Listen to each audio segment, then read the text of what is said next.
Good evening, Bikini Bottom. This is the Bikini Bottom News at 7.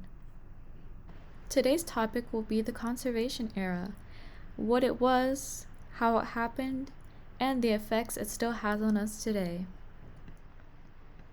I am your host, Johnny T. McTrout, here to start the day off with the Muckraker Report.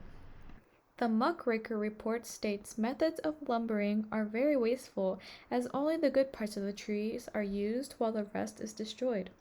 The government is allowing forests and other land to be destroyed in abundance.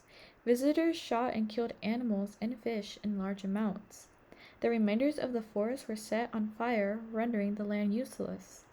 Americans assumed there was an infinite supply of natural resources and so developed a tradition of waste.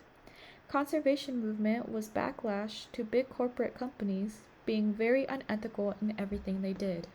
The political cartoon on the right shows Franklin Roosevelt pointing to a sign which reads, "Protect and preserve the remaining forest upon public lands from devastation and destruction, which have been the fate of those in forest sections of the country." The conservation era was represented through many different types of political cartoons and photographs, such as this political cartoon of Roosevelt standing up against someone who took from the land before. He is being backed by the U.S. to enforce the rules. Or this picture, which shows Theodore Roosevelt and John Muir riding horseback in Yosemite Valley. We now enter the second part of our groundbreaking news report, the political advertisement.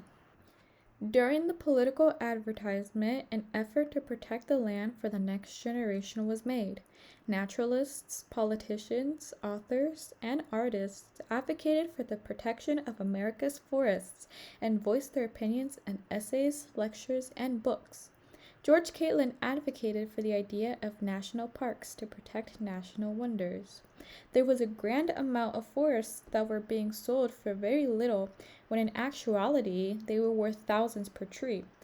This method was wasteful for the financial and economic growth of the country. We interrupt your scheduled program to bring live groundbreaking news where a driver has been reported terrorizing Bikini Bottom. Trevor, can you please tell us what's happening?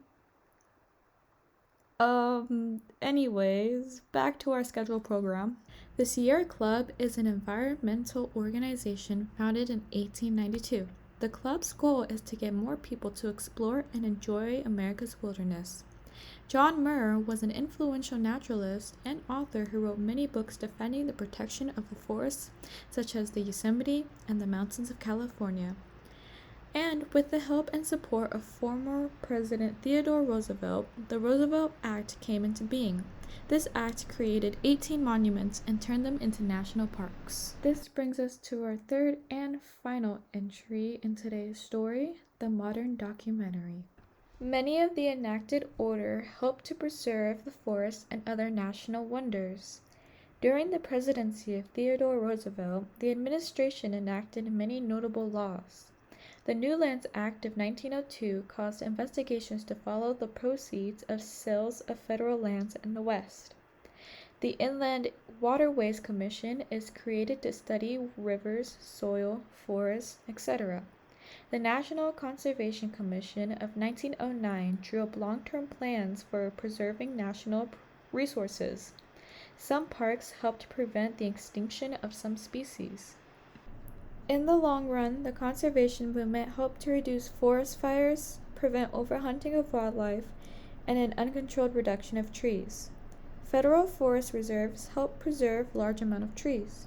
For some time, poor Americans protested against conservation programs due to the laws preventing them from gaining access to much-needed natural resources to survive. Fire suppression practices made forests more vulnerable to devastating fires, insect attacks, and disease. I'm Johnny T. McTrout, and thank you for the privilege of your time. Good night.